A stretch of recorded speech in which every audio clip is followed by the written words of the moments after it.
Why do Olympic host cities have white elephant venues? Imagine hosting a grand event watched by billions around the world, then ending up with massive empty buildings that cost a fortune to keep up. That's what happens with many Olympic venues. When cities take on the challenge of hosting the Games, they often build huge sports facilities to meet international standards. These venues are designed to hold thousands of spectators and include specialized features for different sports.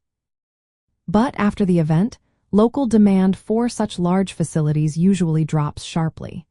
Many of these venues are too big or too specific for everyday use, making it hard for the city to find practical ways to use them. Another reason is the desire to create iconic, impressive structures. Cities want to showcase their progress and modernity, so they sometimes invest in elaborate designs like stadiums with retractable roofs or unique shapes.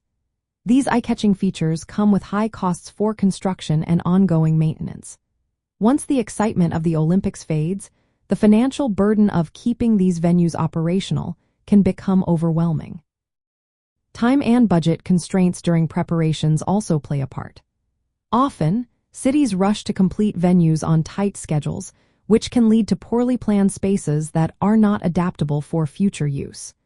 Without a clear plan for how to use these venues after the Games, they tend to become underused or abandoned. Looking back at history, Montreal's 1976 Olympic Stadium is a prime example.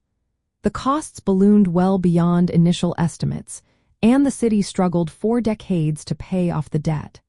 The stadium still requires ongoing maintenance, turning it into a financial drain rather than a benefit.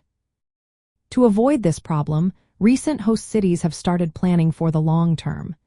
They design venues that can be easily modified or repurposed after the Olympics. Some cities use existing facilities and upgrade them instead of building new ones. Others create venues that can be converted into community centers, commercial spaces, or other sports facilities. For example, the London 2012 Olympics used temporary structures and repurposed venues to prevent creating white elephants. Tokyo 2020 focused on sustainability, designing venues that could be used for years after the Games. These strategies help cities avoid the trap of unused, costly venues.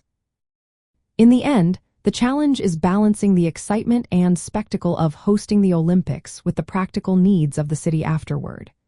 When planning carefully and thinking long-term, host cities can turn Olympic venues into lasting assets rather than burdens.